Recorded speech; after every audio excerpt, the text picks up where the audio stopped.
بسم اللہ الرحمن الرحیم۔ ٹی جی سپیکس کے معزز ناظرین السلام علیکم۔ ناظرین محترم، میلیسا سینتیاگو کے ایک پمپنگ سٹیشن سے اپنی کار میں پیٹرول بھروا رہی تھی۔ اس نے دیکھا کہ ایک بیکاری عورت اور اس کے ساتھ چھوٹا بچہ شاپنگ سینٹر کے باہر کھڑے تھے۔ یہ بیکاری ہر روز اسی shopping plaza east lake village centre میں آتے تھے، کیونکہ اس پلازے میں ریسٹورنٹس، اسپتال، فارمیسی، بینک، باربر اور قیمتی کپڑوں کی مارکیٹیں بھی ہیں۔ جبکہ بیکاری عورت یہ بھی جانتی تھی کہ اس پلازے میں شاپنگ کے لیے امیر لوگ ہی آئیں گے، جو کہ ایک عملہ عورت کی مدد دل کھول کر کریں گے، مگر کسی کو کیا پتا تھا کہ اس عملہ عورت کے ارادے کچھ اور ہی ہیں۔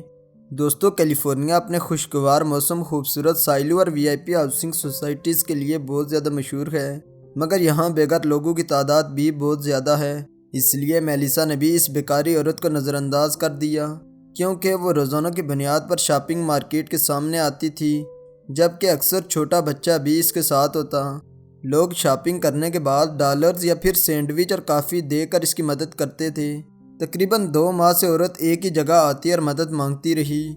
میلیسا کو ترس آیا کہ کیسے ایک عملہ عورت دھوپ میں گھنٹوں کھڑی رہتی ہے، جبکہ دوسری طرف بیکاری عورت بھی بھیک مانگنے میں ماہر تھی۔ وہ سامنے دیکھتی کہ کوئی امیر آدمی شاپنگ کر کے باہر آ رہا ہے تو اپنے ایموشنز تبدیل کرتی اور اس سے ڈالر مانگنے کے لیے ہر ممکن کوشش کرتی۔ اس کے علاوہ اس کے پاس ایک کارڈ بورڈ بھی ہے جس پر لکھا ہوا تھا کہ برائے مہربانی میری مدد کریں، لیکن اصل میں یہ صرف ایک اداکاری تھی، کیونکہ اس کے پیچھے بھیانک چہرہ کچھ اور ہی بتا رہا تھا۔ دوستو، پھر ایک دفعہ میلیسا اپنی روزمرہ کی روٹین سے ہٹ کر شاپنگ پلازا کی طرف گئی۔ اس دن مارکیٹ بند ہونے کا وقت تھا، مگر جب وہ مارکیٹ پہنچی تو دیکھا کہ عملہ بیکاری عورت وہاں موجود نہیں تھی۔ میلیسا کو اس کی فکر لاحق ہونے لگی۔ جب وہ اس شاپنگ مارکیٹ کے مخالف سائڈ پر واقع پمپنگ سٹیشن سے گاڑی میں فیول بھروانے لگی تو اسی دوران ایک جانا پہچانا چہرہ اس کے سامنے آیا، جو کہ عاملہ بیکاری عورت ہی تھی۔ پھر اسی وقت ایک کار سیدھی بیکاری عورت کی طرف بڑھی اور قریب جا کر رک گئی۔ میلیسا نے سوچا کہ ہو سکتا ہے کہ یہ عورت کسی مشکل میں پھنس گئی ہے۔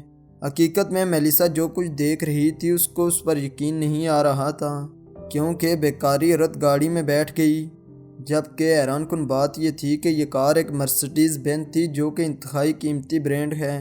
اب میلیسا کا تجسس پہلے سے بھی زیادہ بڑھ گیا کہ اتنی قیمتی کار میں یہ عورت کیا کر رہی ہے، جبکہ میلیسا بھی اپنی گاڑی میں بیٹھ کر ان کے پیچھے پیچھے چلنا شروع ہو گئی اور اپنے موبائل میں سارے ماجرے کی ریکارڈنگ بھی کر رہی تھی۔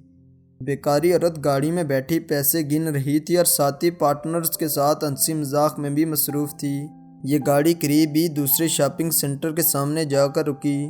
بیکاری عورت باہر نکلی اور اپنا کارڈ بورڈ اٹھائے بھیک مانگنے لگی، جبکہ اس کے پارٹنر نے گاڑی پارکنگ ایریا میں پارک کر دی۔ میلیسا بھی فوراً گاڑی سے اتری اور بیکاری عورت کی تصویریں ریکارڈ کرنے لگی، مگر آگے سے عملہ عورت نے بھی مزاحمت کی اور میلیسا کے اوپر مٹی پھینکی۔ اس کے بعد وہ فوراً اس بچے کو لے کر گاڑی میں بیٹھی اور رفو چکر ہو گئی۔ میلیسا نے بھی فوراً مقامی پولیس کو کال کی اور سارے ثبوت فراہم کیے، جبکہ شاپنگ ایریا میں لوگوں کو بھی بتایا کہ اس عورت کی مدد نہ کریں۔ یہ خبر جلد ہی وائرل ہو گئی اور مقامی میڈیا کی زینت بھی بنی۔ صحافیوں نے بھی اس کے ایڈریس کو تلاش کیا اور معلوم ہوا کہ وہ ایک وی آئی پی پلازے میں رہتی ہے، جس کا ماہانہ کرایہ $2500 ہے۔